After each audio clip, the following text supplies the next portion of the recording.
बहुत से लोगों के मुंह से मैंने एक बात सुनी कि ताजमहल एक अभिशाप बन चुका है। आज आगरा ताजमहल के रूप में नहीं, नोएडा के रूप में देखा जा रहा है।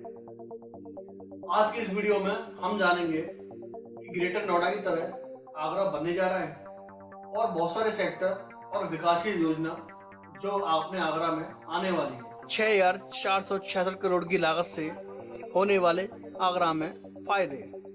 तो नमस्कार दोस्तों, मैं हूं अमित, आपके लेकर आऊं एक नया टॉपिक, नई वीडियो। हाल ही में योगी जी ने एक प्रस्ताव पास किया, ग्रेटर आगरा डेवलपमेंट प्लान को मंजूरी दी गई है।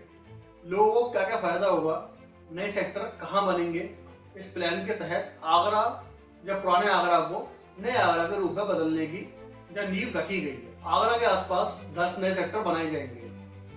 आज हम और आप एक बात किया करते थे कि ताजमहल के चक्कर में अपने आगरा में ना तो कोई नौकरी है, ना कोई कंपनी है, ना कोई सेक्टर है, जिससे कि सारे के सारे लोग यहाँ से पलायन करते हैं और आगरा में ताजमहल एक अभिशाप बन चुका है। लेकिन आज योगी जी ने एक बहुत बड़ी सौगात आगरा को दी।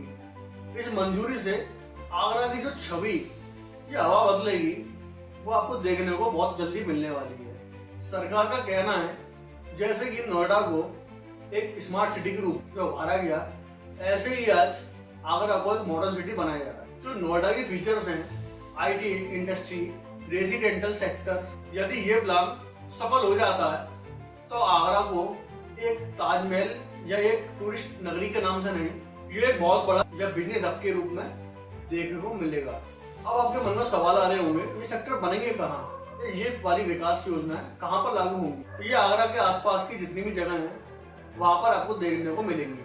आगरा के आसपास के जितने भी इलाके हैं उनको डेवलप किया जाएगा। इन इलाकों के अंदर residential plots, industry area, commercial zone, ये तीनों बहुत ज्यादा इम्पोर्टेंट या महत्वपूर्ण होंगे। इससे खास बात यह है कि जितने के आसपास के गाँव हैं, जितने भी सभी गाँव है, वो एक अर्बन एरिया में बदल जाएंगे। या उन गाँवों की छवि इतनी अच्छी तरीके से बदलेगी कि ये देखने को आप लोगों को मिलेगा। जो आज हम लोग प्लान करते हैं, जो नौकरी की तलाश में दिल्ली, मुंबई, जो बड़े बड़े शहर में जाते हैं, तो क्यों जाएंगे, कहीं जाना पड़ेगा ना हमको। तो सारी सुविधा हमें यही मुहैया होगी, तो क्यों जाओगे आप लोग अपने परिवार को छोड़ के, छोटे बच्चों को छोड़ के, अपने माँ बाप को छोड़ के। आज परदेसी बन के रहना पड़ता है ना हमें दूसरे शहर में, वो नहीं जाना पड़ेगा और नई जॉब की उम्मीद और ज्यादा बढ़ेगी। जब बहुत सारी कंपनियां विकास के तहत जब हमारे आगरा पर नजर रखेंगी तो जॉब भी तो बढ़ेंगी ना। तो जॉब बढ़ेंगी तो हर घर में खुशहाली आएगी।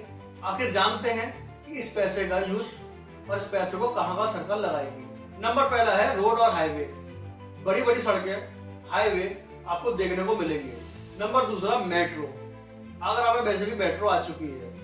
मेट्रो से जो पलायन या मेट्रो से सफर होगा वो एक स्मार्ट सिटी के रूप में देखने को मिलेगा। और फ्यूचर में और यातायात के तहत ट्रांसपोर्ट प्लान को भी तैयार करा जा रहा है। जो हमारी रोजमर्रा की चीज है वो हमारे पास आसानी से पहुंचे और बहुत सारे बड़े बड़े इंडस्ट्रियल पार्क भी बनेंगे, बहुत सारे हाउसिंग प्रोजेक्ट बनेंगे।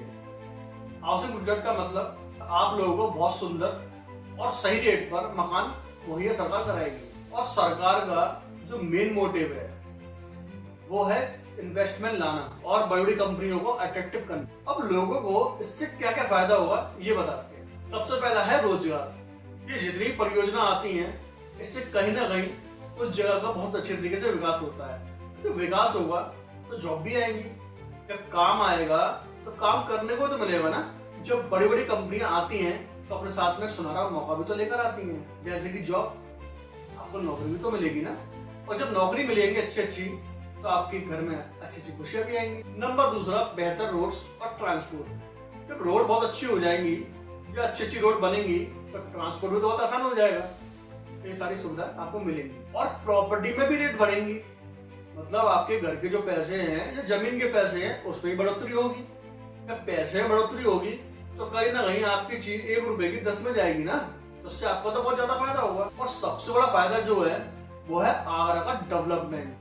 अब ये तो रही सारी आपको सुविधा या होने वाले फायदे हैं। अब इसके लिए चैलेंज क्या क्या रहेंगे आप लोगों के लिए, सरकार के लिए या कंपनियों के लिए, वो बताते हैं। कुछ प्रोजेक्ट में चैलेंज क्या क्या होते हैं मैं आपको बताता हूँ। जमीन अधिग्रहण, यानी कि उस जमीन को लेना या देना, मतलब कि किसी आदमी से उसकी जमीन लेना। बहुत से लोग पैसों के चक्कर में अपनी जमीन को बेच देते हैं, लेकिन बहुत से लोग, या मेरे जैसे आपके जैसे लोग, नहीं बेच रहे। उस चीज में सरकार को कहीं ना कहीं समय लगता है, जिसे हम बोलते हैं लैंड एक्विजिशन। इसीलिए जब आपको जमीन ही नहीं मिलेगी किसी परियोजना को चालू करने के लिए, तो प्रोजेक्ट सारे के सारे डिले होंगे। तो जो डिले होंगे तो डेवलपमेंट भी तो स्लो हो जाएगा, और इन्वेस्टमेंट का सही पैसे का लेन देन या यूज कौन सा हो जाएगा। अगर ये सारे के सारे इशू सॉल्व नहीं हुए तो ये परियोजना बहुत धीरे धीरे काम करेगी, या इसमें बहुत डिले हो सकता है या बहुत टाइम लग सकता है। आपको क्या मानना है, क्या आगरा ग्रेटर नोएडा की तरह एक स्मार्ट सिटी के रूप में उभरेगा, या स्मार्ट सिटी के रूप में उभरने को या देखने को मिलेगा?